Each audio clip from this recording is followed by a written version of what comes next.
غیاث الدین صاحب یہاں اسٹیج پر بیٹھے ہوئے ارباب سیاست اور مختلف مذاہب کے گرو حضرات، دور و دراز سے آئے ہوئے مہمانان کرام اور جمعیت علماء کے ورکرز جن کی انتہائی اخلاص و للہیت، قومی حمیت، ملک سے محبت نے اس اجتماع کو بلایا اور کامیاب کیا۔ میں ان سب حضرات کا ممنون کرم ہوں جنہوں نے ملک کے ان حالات میں جن پر آپ کے سامنے ہر شخص نے تشویش کا اظہار کیا ہے، ان حالات میں جمعیت علماء ہند کے اسٹیج سے قومی یکجہتی کے پروگرام کو منعقد کیا اور آپ حضرات نے ان کے بلانے پر لبیک فرمایا اور یہاں تشریف لائے۔ لیکن میں سب سے پہلے جناب پٹیل صاحب مرحوم جو دارالعلوم دیوبند کے فاضل اور قوم اور ملک کے بے لوث خادم، جن کے رگ و ریشے کے اندر جمعیت علماء ہند اور اس کے اکابر کی خدمات پیوست تھیں، جمعیت علماء ہند ان کا اوڑھنا اور بچھونا تھی، وہ اس اجتماع کا کام کرتے کرتے ہم سے جدا ہو گئے۔ دنیا کو چھوڑ کر جانا تو ہمارا ایمان ہے کہ جس طرح وہ گئے ہم بھی ہر ایک دنیا سے جائے گا، لیکن محبت ایسی چیز ہے کہ اس ایمان کے باوجود کہ ہمیں بھی جانا ہے، جب ہمارا کوئی محبوب ہم سے جدا ہوتا ہے تو ہمیں اس کی تکلیف ہوتی ہے، لیکن اس کے سوا کوئی چارہ کار بھی نہیں ہے کہ ہم اللہ سے دعا کریں کہ اللہ ان کی بال بال مغفرت فرمائے، درجات کو بلند فرمائے، اپنی جنت میں جگہ عطا فرمائے، ان کے بچوں کی، ان کے پسماندگان کی، ان کے اعزاء کی اللہ نگہبانی فرمائے اور ان سب کی دین و دنیا کی حفاظت بھی فرمائے۔ میرے محترم بزرگوں اور دوستو، جمعیت علماء ہند کے سلسلے میں آپ اس چیز کو سمجھتے ہوں گے، اور نہیں سمجھتے تو سمجھ لیجئے کہ جمعیت علماء ہند کوئی سیاسی جماعت نہیں ہے۔ جب تھی تب تھی، ملک کی آزادی سے پہلے، لیکن ملک کی آزادی کے بعد اپنے تمام اکابر رحمہم اللہ نے، حضرت مدنی نے، مولانا ابوالکلام آزاد نے، مولانا حفظ الرحمان صاحب نے یہ طے کر لیا، حضرت مفتی کفایت اللہ صاحب نے، کہ اب جمعیت علماء خالص ایک غیر سیاسی اور مذہبی جماعت ہے۔ آج سے ہمارا ملک کی پارلیمنٹری اور اسمبلی کی سیاست سے ایک کوڑی کے برابر بھی کچھ لینا دینا نہیں ہے۔ ہم سمجھتے ہیں کہ سیاست میں بڑے نشیب و فراز آتے رہتے ہیں، اتار چڑھاؤ ہوتا رہتا ہے۔ ہم اپنی آنکھوں سے دیکھتے ہیں کہ وہ سیاسی پارٹیاں جو حکومت کرتی چلی آتی ہیں اور ملک پر ان کی گرفت ہوتی ہے، حالات کروٹ لیتے ہیں۔ جو کل اقتدار میں تھیں آج اقتدار کی کرسی سے محروم ہو جاتی ہیں، اور وہ سیاسی پارٹیاں جو اقتدار کے دائرے سے باہر تھیں حالات نے کروٹ لی اور وہ اقتدار پر آ کر بیٹھ جاتی ہیں۔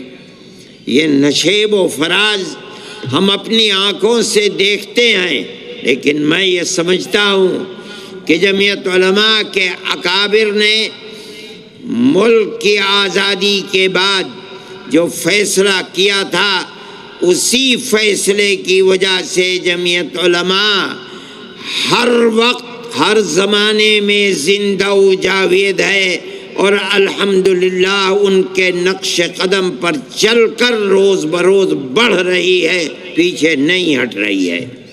حالات کیسے بھی ملک کے اندر آئیں، کیسے بھی نشیب و فراز آئیں، لیکن جمعیت علماء اپنی جگہ پر ہے اور اکابر کے طریقے کو اپنائے ہوئی ہے۔ جمعیت علماء ہند نے کسی وقت بھی ملک اور ملک میں بسنے والوں کے مفاد سے اپنی آنکھوں کو بند نہیں کیا۔ کسی کی بھی حکومت ہو، اقتدار کی کرسی پر کوئی بھی آ کر بیٹھے، ہمیں اس سے کوئی سروکار نہیں ہے۔ ہم جس چیز کو ملک اور ملک میں بسنے والی قوم کے حق میں سمجھتے ہیں، ہمیشہ جمعیت علماء ہند نے آواز کو بلند کیا ہے، اور اپنے ملک اور قوم کی خدمت کے لیے جس چیز کو حق سمجھا ہے اس کو کہا ہے اور اس کے لیے کام کیا ہے۔ میں یہ بات کہتا ہوں اور آپ تک اس بات کو پہنچانا چاہتا ہوں تاکہ آپ یہ سمجھیں کہ جمعیت علماء کا کردار اس ملک کو اٹھانے میں، امن و امان کو قائم کرنے میں، ملک کی ترقی میں کیا ہے، آپ اس کو اپنے ذہن میں رکھیں۔ اس لیے کہ جس قوم کو اپنے بزرگوں کی تاریخ سے ناواقفیت ہوتی ہے اور وہ اپنے پوروجوں کی تاریخ اور قربانیوں سے ناآشنا ہوتی ہے، وہ قوم اپنے مستقبل کے لیے اپنے صحیح رخ کو کبھی اختیار نہیں کر پاتی۔ آپ کو سمجھنا چاہیے کہ بزرگوں نے دیا کیا ہے۔ میں کہتا ہوں کہ ملک آزاد ہوا، لیکن ملک آزادی کے ساتھ تقسیم بھی ہو گیا۔ آزادی جیسے جیسے جمعیت علماء ہند کے اکابر کو نظر آتی تھی کہ ملک آزادی کی طرف چل رہا ہے، مفتی کفایت اللہ صاحب، مولانا مدنی، مولانا ابوالکلام آزاد، مولانا حفظ الرحمان سوہاروی برابر مہاتما گاندھی سے، موتی لال نہرو سے، جواہر لال نہرو سے برابر یہ وعدہ لیتے چلتے تھے کہ ہمیں بتاؤ کہ ملک آزاد ہوگا تو ملک کا دستور کیا بنے گا؟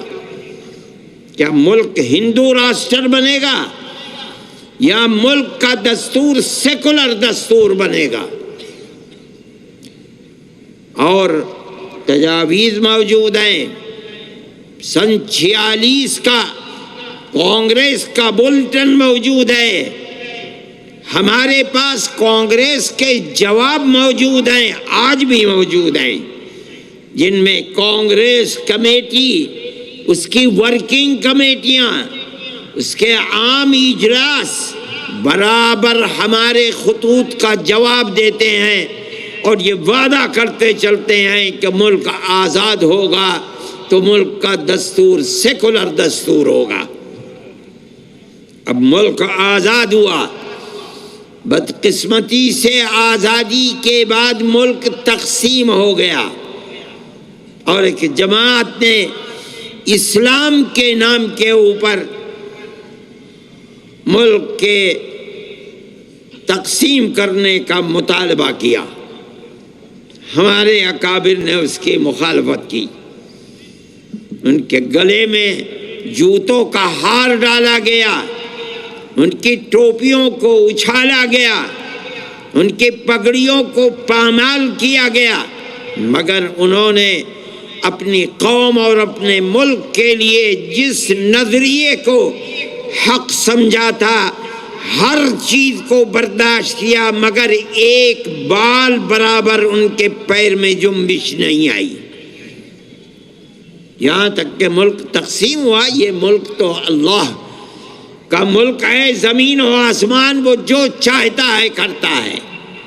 ملک کی تقسیم کے بعد ہندوستان میں ایک آواز اٹھی، میں نام لینا نہیں چاہتا ہوں، اگر نام لوں گا تو لوگوں کو تکلیف پہنچے گی۔ مولانا ابوالکلام آزاد نے انڈیا ونس فریڈم کے اندر نام لے کر بتایا کہ وہ یہ سمجھتے تھے کہ ملک اسلام کے نام کے اوپر تقسیم ہو گیا، اب ہمارے ملک کا دستور سیکولر دستور نہیں بلکہ مذہبی دستور ہوگا، اور یہ ملک ہندوستان ہندو اسٹیٹ بنے گا، سیکولر اسٹیٹ نہیں بنے گا۔ بڑی قداور شخصیت تھی ملک کی، ان کے ساتھ ایک نظریاتی جماعت تھی، لیکن جمعیت علماء ہند تنہا ایک پتھر تھا جو درمیان میں کھڑا ہوا، اور ہمارے اکابر تنہا تھے۔ اس وقت جماعتیں کہاں تھی؟ آج تو آدمی اپنی جیب میں جماعت لیے پھرتا ہے، صبح کو جماعتیں بنتی ہیں، شام کو ٹوٹتی ہیں۔ اس زمانے میں ملک کے اندر کوئی مسلم ایسی تنظیم نہیں تھی جس کے پاس 150 سال کی قربانیوں بھری تاریخ ہو۔ علماء کی جماعت تھی۔ 1803 میں شاہ عبدالعزیز صاحب محدث دہلوی نے جس دن انگریز نے ایسٹ انڈیا کمپنی نے اعلان کیا تھا کہ آج ملک خدا کا ہے، خلق خدا کی ہے، حکومت اور ملک بادشاہ سلامت کا ہے، لیکن آج سے ملک کے اندر حکم ایسٹ انڈیا کمپنی کا ہے، اس دن شاہ عبدالعزیز صاحب محدث دہلوی نے اعلان کیا تھا کہ آج ہمارا ملک غلام ہو گیا، اس کی آزادی کے لیے جہاد کرنا ہر مسلمان کا فرض ہے۔ یہ پہلی آواز تھی ملک کی آزادی کے لیے، لوگ نہیں جانتے۔ اور پھر یہ آزادی کی آواز کے اندر جان پیدا ہوتی رہی، ان کے شاگرد، ان کے خانوادے کے لوگوں نے اس کو آگے بڑھایا۔ شاہ اسماعیل شہید، سید احمد شہید رحمت اللہ علیہما کو پیدا کیا۔ مولانا نے جو بات کہی تھی اس کی بڑی قیمت چکائی۔ مولانا کو زہر دیا گیا، مولانا کے جسم میں سفید داغ پڑ گئے، مولانا کی جائیداد کو قرق کر لیا گیا، ان کے مدرسے کو دفن کر دیا گیا۔ یہ تمام کچھ ہوا، لیکن وہ مرد مومن تھا، سب کچھ اس نے برداشت کیا، لیکن اس کے پیر میں جنبش نہیں آئی۔ وہ چلے گئے دنیا سے 1824 میں، اور ان دو ان کے پیدا کیے ہوئے لوگوں نے اٹھایا اس کردار کو، اور یہاں تک کہ سن 31 کے اندر وہ بھی بالا کوٹ کے میدان میں شہید ہو گئے۔ ہندوستان کی آزادی کی تاریخ میں دنیا نہیں جانتی، ارباب سیاست بھی نہیں جانتے۔ سب سے پہلا جہاد آزادی سن 1831 کا جہاد آزادی ہے، لیکن جن لوگوں کے سینے کے اندر اپنے ملک کی آزادی کی آگ تھی وہ خاموش نہیں بیٹھے۔ انہوں نے ٹھیک 26-27 سال کے بعد پھر دہلی میں، میرٹھ میں، سہارنپور میں، سنبھل میں، مراد آباد میں، پنجاب میں پھر آزادی کی آگ جلائی۔ مراد آباد میں نواب مجو خاں کو پکڑوا کر کے اور انگریز نے گھوڑے پر بیٹھ کر اور ان کے زندہ جسم کو گھوڑے کے ٹاپ میں پیر میں باندھ کر اور بھگا کر کے ان کے ٹکڑے ٹکڑے کر دیے۔ آج بھی وہاں قبرستان ہے مراد آباد میں جس کا نام ہے گنج شہیداں۔ آج لوگ جانتے بھی نہیں گنج شہیداں کا مطلب کیا ہے۔ اتنے لوگوں کو قتل کیا گیا تھا، کہتے ہیں کہ مٹی ان کے خون سے سرخ ہو گئی تھی۔ اس کا نام ہی گنج شہیداں ہے، بہت بڑا قبرستان ہے۔ میں یہ کہتا ہوں کہ ہندوستان کی تاریخ کے اندر علماء کا کردار کیا ہے یہ آپ کے سامنے ہے۔ ٹھیک ہے، اس کے اندر بھی 31 میں شکست ہوئی، سن 57 میں شکست ہوئی۔ مورخین لکھتے ہیں روح روشن مستقبل کتاب ہے، روشن مستقبل کتاب ہے، روح روشن مستقبل کتاب ہے۔ ان کتابوں کو آج بھی پرانی لائبریریوں کے اندر دیکھا جا سکتا ہے۔ سن 1857 کے اندر دلی میں صرف علماء 33,000 علماء کو شہید کیا گیا ہے۔ یہ آپ کی تاریخ ہے، دنیا جانتی بھی نہیں ہے۔ جب یہاں بھی ناکامی ہوئی تو اس کے بعد دارالعلوم دیوبند کو قائم کیا گیا۔ اور وہ بھی عجیب چیز ہے کہ جب عام معافی کا اعلان ہوا تو علماء نے یہ دیکھا کہ وہ لوگ جن کی گھٹی کے اندر انگریز کی دشمنی تھی اور وہ 1857 کے اندر شہید کر دیے گئے، انہی کی یتیم اولاد سڑکوں کے اوپر بھیک مانگ رہی ہے، مرنے والا مر گیا، بیوہ ماں اپنے ناموس کی حفاظت کرتے ہوئے گھر کے اندر بیٹھی ہوئی ہے اور اولاد کے پاس کھانے کو نہیں ہے، وہ بھیک مانگ رہے ہیں۔ چرچ کے لوگ ان کا ہاتھ پکڑ رہے ہیں اور ماں سے کہتے ہیں یہ بچہ ہمیں دو، ہم اس بچے کو مفت پہنائیں گے، مفت کھلائیں گے، مفت پڑھائیں گے اور اس کے بعد اس کو علم دے کر گورنمنٹ کی ملازمت دلائیں گے، یہ اپنے پیٹ کو بھی پالے گا، تمہارے پیٹ کو بھی پالے گا۔ یہ ان کے لیے ایک بہت بڑی چیز تھی کہ جس کا باپ انگریز کی دشمنی کے ملک کی آزادی کے لیے اپنی جان قربان کر دیتا، آج انگریز اسی کے اولاد کو پکڑ کر اپنا وفادار بنا رہی ہے۔ یہ لوگ فقیر تھے، درویش تھے، ان کے پاس کچھ نہیں تھا۔ انہوں نے اعلان کیا، دارالعلوم دیوبند کی بنیاد ڈال دی سن 1866 میں، اور یہ کہا اپنی اولاد ہمیں دو، ہم اسے مفت پڑھائیں گے، مفت لکھائیں گے، مفت کتابیں دیں گے، کھانا دیں گے، اور مجاہد باپ کی اولاد کو مجاہد بنا کر دنیا کے سامنے پیش کریں گے۔ وہ اس میں کامیاب ہوئے۔ یہ حیرت کی بات ہے، انگریز اگر کہتا تھا کہ ہم اس کو کھانا روٹی دیں گے، پڑھائیں گے، اس کا دعویٰ یہ تھا کہ اس کی حکومت کے اندر سورج غروب نہیں ہوتا۔ ہندوستان کی دولت کو انہوں نے لوٹا تھا، وہ لوٹ رہے تھے، ان کے ہاتھ میں طاقت تھی۔ یہ تو درویش لوگ تھے، ان کے پاس صبح کا کھانا ہے تو شام کا نہیں، شام کا ہے تو صبح کا نہیں۔ ان کے اندر کہاں سے یہ طاقت پیدا ہو گئی؟ لیکن آپ یہ دیکھیے، اور 150 سال کی تاریخ میں اس کے اوپر غور کیجئے، ان کے پاس خود کچھ نہیں تھا، انہوں نے مسلمان قوم کو تیار کیا اور کہا کہ ان مدرسوں کی حفاظت کرو، مجاہدین کے ان بچوں کے لیے چندہ جمع کرو، مجاہد کی اولاد کو ملک کے آزادی کے لیے جہاد کرنے والا بناؤ۔ لوگوں نے اپنے دل نکال کر دے دیے، اور 150 سال کی تاریخ میں آج تک دنیا میں یہ قوم کہیں بھی بس رہی ہے، ان مدرسوں کو چلا رہی ہے۔ یہ ان کی کرامت ہے۔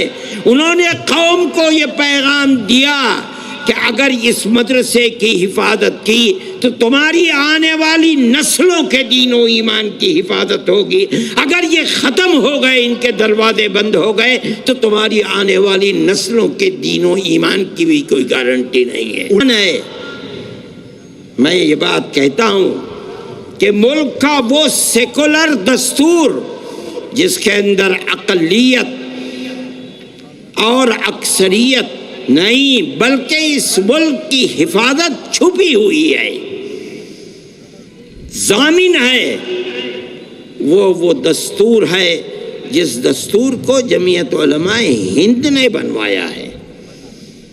جمعیت علماء ہند نے کہا کہ ہماری 150 سال کی قربانیاں ہیں، ہم آپ سے وعدہ لیتے چلے ہیں، آپ کی تجاویز ہمارے پاس ہیں، آپ نے یہ کہا ہے، ہم سے وعدہ کیا ہے کہ ملک آزاد ہوگا تو ملک کا دستور سیکولر دستور ہوگا۔ وہ تجاویز موجود ہیں کہ مسلمانوں کی مسجدیں محفوظ رہیں گی، قبرستان محفوظ رہیں گے، مسلمانوں کے تہذیب و تمدن محفوظ۔ ایک لسٹ ہے، میں تو یاد نہیں رہا، میں وہ لے کر کے آتا، میرے تو بیگ میں رکھی ہوئی ہیں۔